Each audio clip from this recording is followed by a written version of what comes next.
Hello everybody, welcome to the topic of lymphomas. It's a very interesting one. Now let's take a look at lymphoma. What is the definition of lymphoma? Let's break the word into two. I'm going to split that word into two. Let's see, lymphoma. Oh, it looks like that's a lymph node, lymphatic. Oma means tumor. So a definition of lymphoma is cancer of the lymph nodes. Do we have lymph nodes in our body? You betcha, right? Lymph nodes are very important. The lymphatic system is what I've drawn on the right side of the body. They're very crucial in draining the interstitial component of the tissues. Remember, from basic physiology, we've got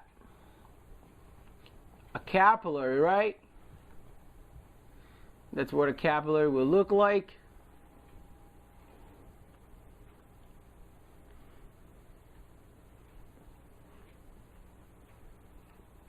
And capillaries is where blood flow goes through, right?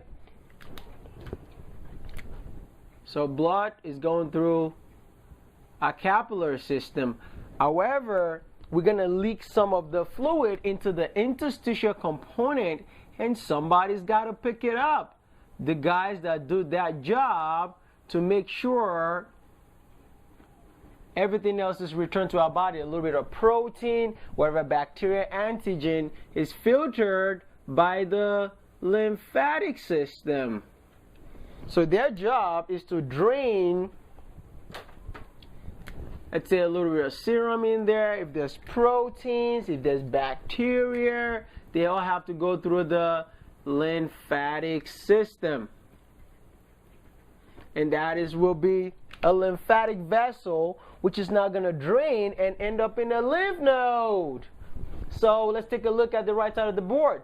So this is a typical representation. This is not exactly how it looks like. This is just a schematic representation of typical lymph nodes, right? As you can see, if I cut your body into half using the diaphragm, there will be above the diaphragm and below the diaphragm. That's very important in this lecture of lymphoma. You can see there's lymph nodes in your cervical region, known as cervical lymph nodes, right? So you ever have a sore throat? You feel like your neck is swollen and it's painful? Yeah, those are the lymph nodes that's draining and fighting infections around your cervical lymph node, right? If you have pharyngitis, also there's supraclavicular lymph nodes above the clavicle, right? There are also axillary lymph nodes right under your axilla, under your armpit, right? If you ever have a sore hand, like a wound, or you have an abscess under your armpit, you feel it's very swollen, those are the lymph nodes that's draining that area. All right, we have lymph nodes under the diaphragm. We have para-aortic lymph nodes right around the aorta. We have inguinal lymph nodes around the inguinal canal, right? That's draining everything coming up from the feet. So everything that drains up from the feet eventually is going to end up going into your jugular vein using the thoracic duct. And that's eventually how lymph is drained into the heart. It goes through the jugular vein, and the jugular vein is going to end up in your superior vena cava, which is going to now end up into the bloodstream. You get it? So that is a typical overview of the lymphatic system.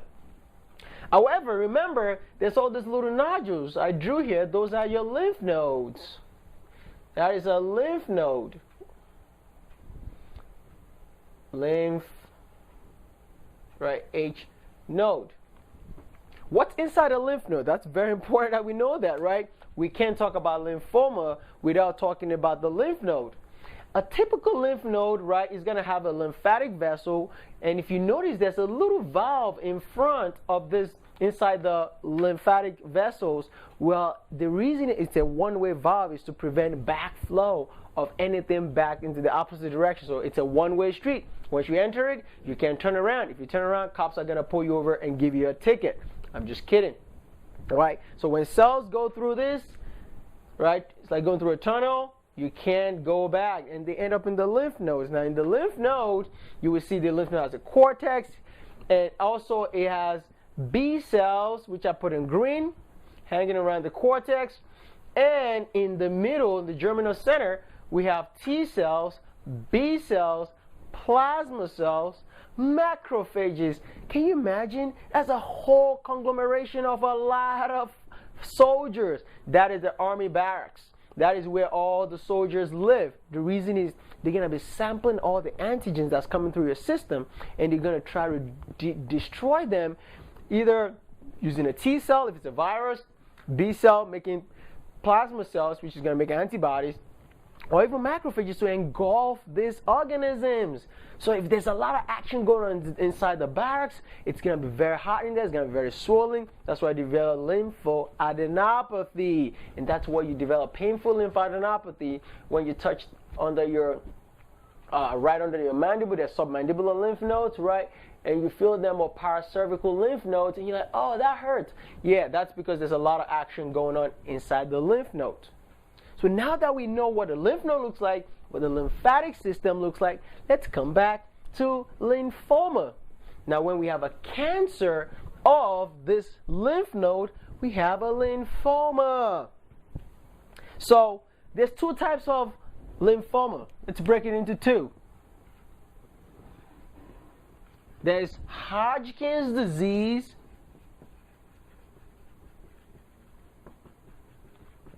and there is non-Hodgkin's lymphoma.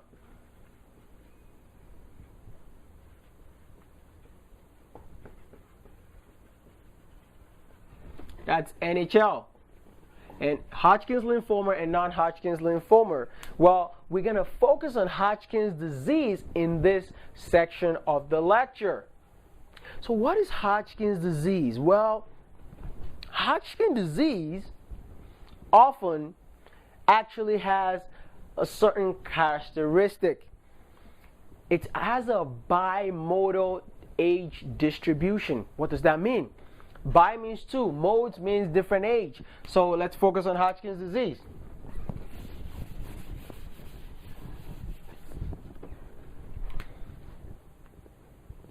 Hodgkin's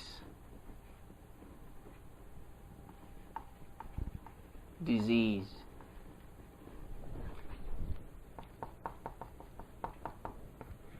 When I say we have a bimodal distribution, it means it looks like this.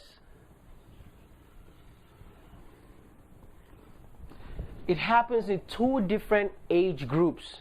The first age group is usually between 15 and 30 years old. Very young people. And later in life, patients that are over 50 years of age. That is why it's called a bimodal age distribution.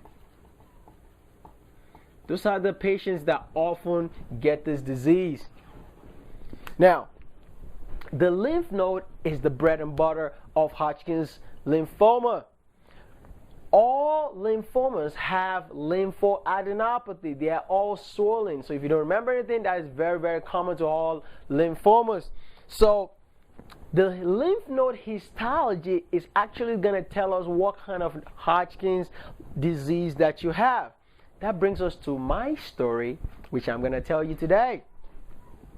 The classic cells that we find in Hodgkin's lymphoma are known as the Reed-Steinberg cell. The Reed-Steinberg cell.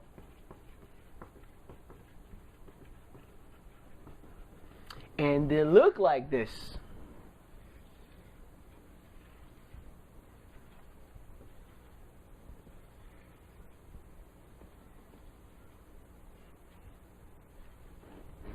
Ain't that cute?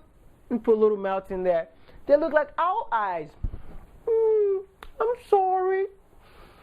I'm sorry. Can you let me in? Yeah, those are Reed-Steinberg cells because they have two nuclei. They look like owl's eyes. If you ever see an owl, they look like that. They look so cute and they look like they're harmless. No, they're not. No, they are not. They're very dangerous. All right? So we're going to follow this owl's eyes cells, also known as Reed-Steinberg, to differentiate the different types of histological cells that shows off what kind of Hodgkins disease you actually have. And there is 4 types. But I'm going to start with a beautiful story. So we're going to draw out, there's going to be a party that's going to be going on in a second. So my story begins with, there were 2 Rich Steinberg cells that they heard about a party one day. And it was a pool party. So here comes the 2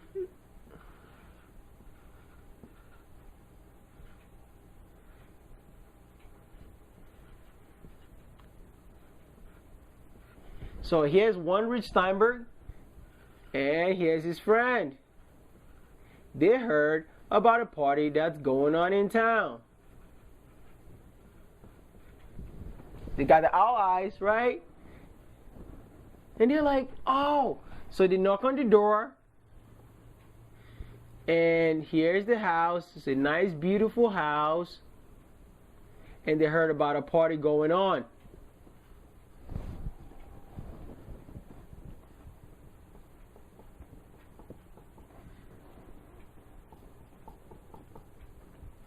The party is going on inside the lymph node. It's a pool party. At the back of the house, there's a nice, beautiful pool.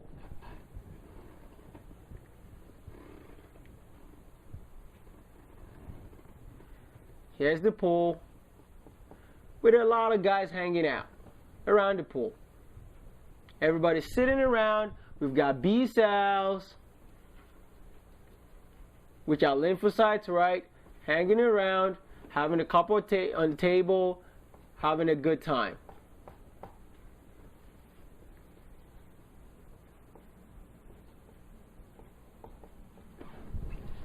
So the Rich Steinberg cells goes ahead and knocks on the door. They heard about the pool party, and remember, this is the lymphocyte residence. So they knock on the door, and the B cell shows up. It's like, how can I help you? They said, oh, we just walking by. We heard about this nice, beautiful party that's going on. Please, can you let us in? We're just going to have a couple of drinks, and we're going to leave. And the B cell said, can I see your tickets? Like, we don't have any tickets. They're like, all right, fine. We're going to let you guys in. That was a bad idea. So they let him in, and this is what happens. So here comes the 2 Rich Steinberg cells, right? Sitting down, having a drink. Start talking. They're like, oh, this is a nice party. We forgot to invite our sisters, and our brothers are not here, and everybody's having a good time. They're hanging out. And we got all these other B cells just chilling. They're all having their drinks. These are all the other B cells in the neighborhood. Let's actually make them blue. There's all B cells hanging out in the pool. Some are swimming in the water. They're having a good time.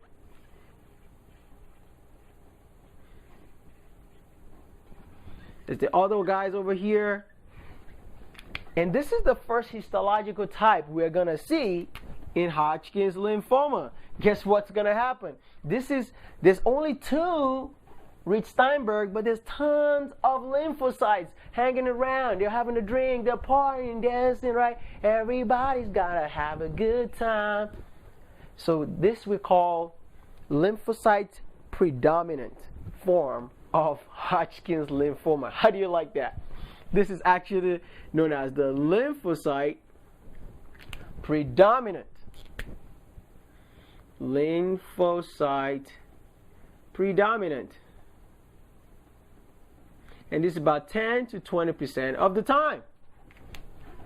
So the Rich Steinberg cell said, let me call my friend, and let me call also my aunt and my brother so they can join the party, right? Since we got in. So guess what happens? These guys, they all band themselves together, right? They came in a big van. The van has a nice, beautiful band around it. So they all came in one shot, right? The Rich Steinberg cells goes to the back, and opened the door for the entire family. And guess what we have next? Here's what we had. We've got, this is what happens. This is the pool. And this is the bands. A lot of bands, right? Inside around the car, because all the Rich-Steinberg cells came together.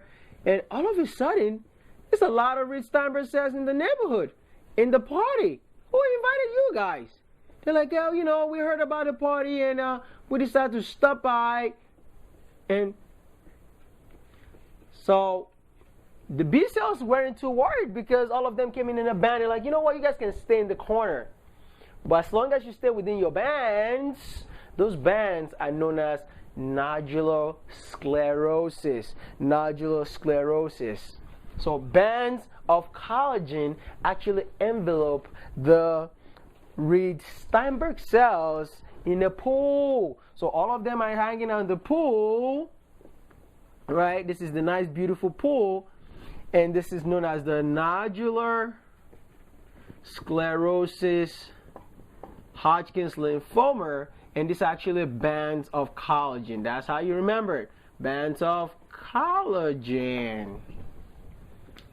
This happens in women a lot. About 40 to 60% of the time. So, look at the first time they came in, there were few Reed-Steinberg cells and there were a lot of lymphocytes, right? But by the time you get to nodular sclerosis, you got all these Reed-Steinberg cells hanging out in the pool and they have a band around them. That is the second type, histologic type of Hodgkin's lymphoma. So, the third type, all of a sudden, the Reed-Steinberg cells had to have a good time. They were opening the doors for more of their friends. Apparently, there were a lot of them. And all of a sudden, there were large numbers of Reed-Steinberg cells in a pleomorphic background. So, before we know it, the party looks like this. There's tons of them all around. A lot of Reed-Steinberg cells. Oh my goodness, where are you guys coming from? Well, we just coming to have a good time, right? And this, we still have some lymphocytes in there, right? Still like wondering why is there a lot of you coming in? We only want lymphocytes. They're like, well, we're just hanging out. We're not doing a lot. But the problem is this form is known as the mixed cellularity, large numbers of Reed-Steinberg cells. So this is the mixed cellularity type of Hodgkin's lymphoma. You follow my party? Good. Started with 2, a bunch of them in the pool, nodular sclerosis, and now we have mixed cellular type, which has lots of Reed-Steinberg cells in a pleomorphic background. However, guess what this cute little thing did? The last stage is now we have lymphocytes depleted. What happened eventually is we're going to go back into the house is this. Yeah, when the entire place was filled with Reed-Steinberg. There was no, in the entire house is not filled with Reed-Steinberg cells. And all the lymphocytes were killed one by one. Well, you know what they did? They put a little poison inside the drinks of all the lymphocytes and killed all of them. Thus, we have a lymphocyte depleted.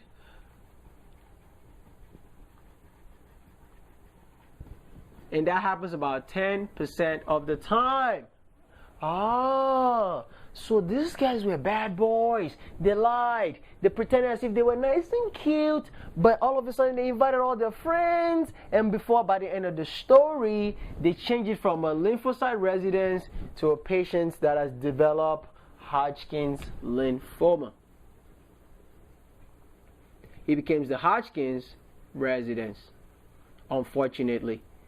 Even this guy got killed in the process. And guess who's laughing now? Ha ha ha ha ha ha ha. The Reed-Steinberg cells. Well, once this apartment becomes filled with rich Steinberg cells and is lymphocyte depleted because there's no more, there's not enough lymphocytes in the house anymore, that has the worst prognosis of Hodgkin's lymphoma. So, how are we going to learn how to stage this disease? We got to learn how to stage it. And the staging we use often based on what you see on physical examination, and you're going to need a CT scan of the chest, the abdomen, and you also want to check the pelvis because that's where all the lymph nodes live. We're also going to need a bone marrow biopsy. And the system we use to actually classify Hodgkin's disease is known as the Ann Arbor staging system. So don't forget, our story started here with just 2 rich Steinberg cells. They came in, but there's lymphocyte predominance. Still a lot of lymphocytes having a good time. By the second time, they've got nodular sclerosis, which is a type of Hodgkin's lymphoma, mixed cellularity, and the worst of the worst when all of them takes over and they're laughing at them and say, "Ha, we took over your house, you suck," right? And that is the histological classification of Hodgkin's lymphoma. Beautiful story. I came up with that. So, using the Ann Arbor system,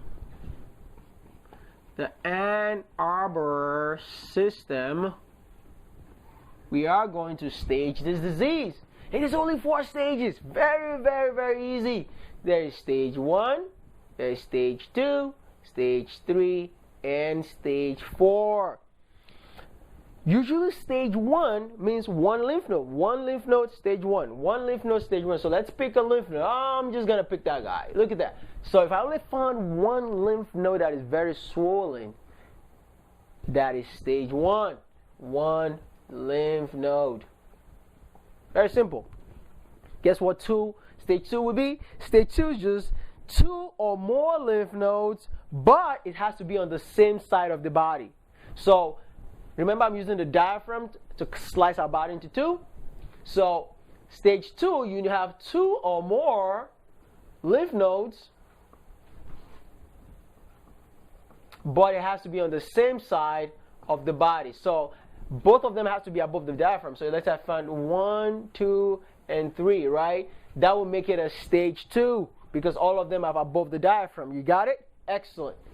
Stage 3, however, is going to be both sides of the diaphragm are involved. So if lymph nodes were found on CAT scan that were below the diaphragm, above the diaphragm, below the diaphragm, above the diaphragm, that makes it a stage 3. So both sides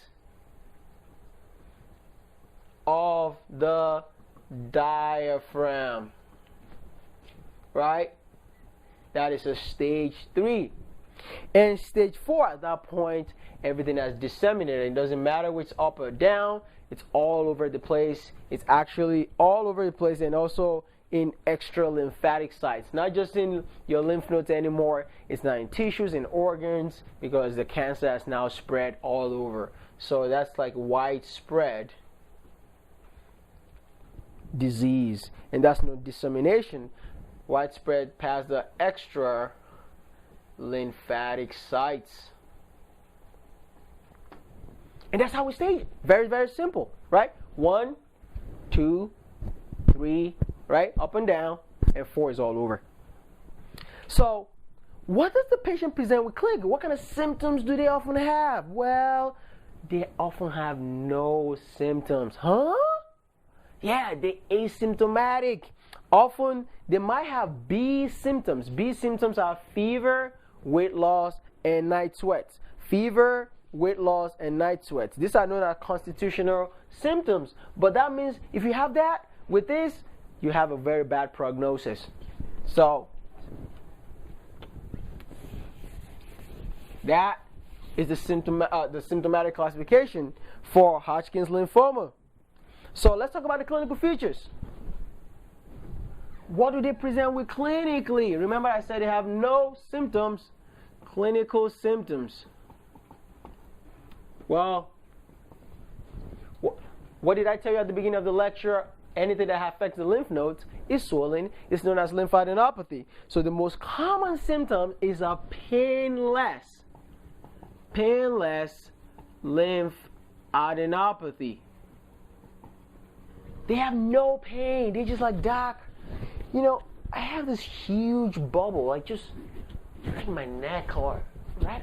I've been feeling this huge nodule right here, and it's been getting bigger and bigger in the last few weeks. I don't know what it is, but that's a lymph node that's getting swollen, but it doesn't hurt. That's why it's painless lymphadenopathy, because it's a cancer, right? It's a cancer. So often this lymphadenopathy are usually supraclavicular, which means above the clavicle. So when you palpate, you're like, on physical exam, you got some huge nodules around here. Or cervical lymph nodes, when you palpate around the patient's, like the anterior cervical triangle, the posterior cervical triangle, and you start to feel these nodules, huge ones, like, what is that? That might be a lymphoma. And also there's mediastinal lymph nodes that would be in their mediastinum. But you're only going to pick that up with a CAT scan. Also, this can spread from one lymph node to another. So the way it works, it jumps from here to here, jumps from here to the next lymph node, and that's how the disease often progresses, right? Remember, that's what those rich stem cells do, right? They come and knock on your door, you think there's a nice party going on, they take over, they destroy it, and make it a tumor, and then they move on to the next house. And that's how they migrate. Remember, they might have B symptoms or they may not have B symptoms, okay? So if they do have B symptoms of fever, right?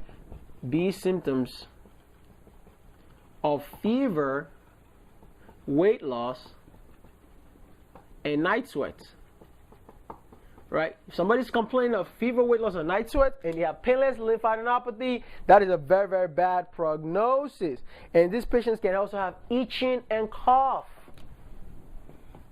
Itching and cough. The fancy name for itching is pruritus and cough. Why do they have cough? Let's take a look. Well, if there's huge lymph nodes inside your mediastinum rubbing over or compressing the trachea, right? The bronchi, like splitting of the bronchi, it's going to irritate the patient's airways, and that's why they're often coughing. That's often due to a mediastinal lymphadenopathy. So how are we going to make the diagnosis of Hodgkin's lymphoma? You know the answer. We got to go to the lymph nodes. You go to where the problem is. So we're going to do a lymph node biopsy.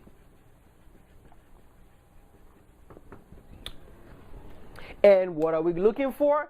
If we found these cells inside the Reed-Steinberg cells, we have made the diagnosis of Hodgkin's lymphoma, Reed-Steinberg. And basically, this is named after the two guys that found it, like Reed and Steinberg. So if you discover something tomorrow, maybe you can name something after your name. Remember, these are actually cancer cells. No matter how cute they try to look with their little mouth, they're actually cancer cells. They are large cells. They have 2 or more nuclei. I'm only drawing 2 here on the board. And they look like owl's eyes, right? They look like owl's eyes. And this is usually a B cell phenotype. So also, aside from the presence of Reed-Steinberg, we're going to see inflammatory cells, right? Because when the cancer cells emerges and attacks our lymph nodes, right, which was the house I was describing initially, remember there's T cells, there's B cells, there's plasma cells, there's macrophages inside the lymph node. So they try to attack. So we're going to see a lot of inflammatory infiltrate inside your lymph node. And what are we going to see? Well, we're going to see eosinophils, plasma cells, T cells, and B cells. And this is what actually separates Hodgkin's lymphoma from non-Hodgkin's lymphoma. So in Hodgkin's disease, we are going to see a lot of inflammatory cells that I wrote on board. But when you go to non-Hodgkin's disease, there's no inflammatory infiltrate inside a lymph node biopsy. Well, how can I see a lymph node without taking a needle and taking a bite? We can do a chest x-ray or do a CT scan. A CT scan or a chest x-ray. If we don't see anything on chest x-ray, you want to do a CAT scan of the chest, abdomen, pelvis. Chest, abdomen, and pelvis in order to be able to see the swollen lymph nodes inside the body. And we might want to check the bone marrow to make sure the disease has not spread to the bone marrow, because if it has at that point, that is a stage 4. Remember, stage 4 is extra lymph nodal disease, because it's actually moved out of the lymph nodes and migrated to the other part of the body.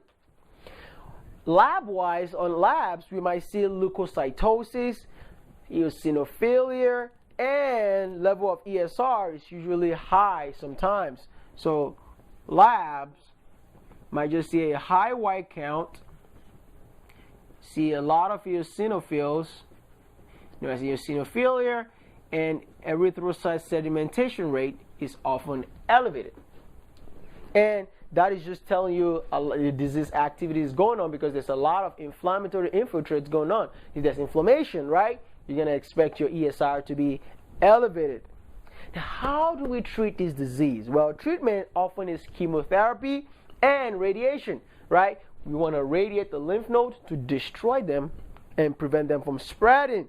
So stage 1, 2, and 3A are often treated with radiotherapy alone, and stage 3 and stage 4 will need chemotherapy. So radiation and chemo is the only treatment. And guess what? The good news is chemo and radiation in combination achieve a good cure rate of about 70% of patients that have Hodgkins disease. So it's actually a curable disease because mostly respond to radiation and chemotherapy. Well, that wraps up the end of Hodgkin's disease. All right, that's all you need to know. It's Dr. Adeshina from Featured Teaching Physicians. Till I see you again, have a great day. Bye-bye. Hey, thank you so much for watching the video. I hope you learned a lot. Are you studying for the USMLE Step 1 or Step 2? Are you studying for the NCLEX, or you're currently in nursing school as a nursing student? Are you a PA student currently in school or studying for your PANCE exam? Or are you a nurse practitioner student or trying to take your NP board exam? Listen, I've got super awesome content for you. If you truly love this video and it simplified your learning process, I want you to check out my website below. I've listed all the list of exams, whether you're studying for any of this board exam, and all I want you to do is click on the link right now below so that you can take you directly to my website. For USMLE, just go to smashusmle.com.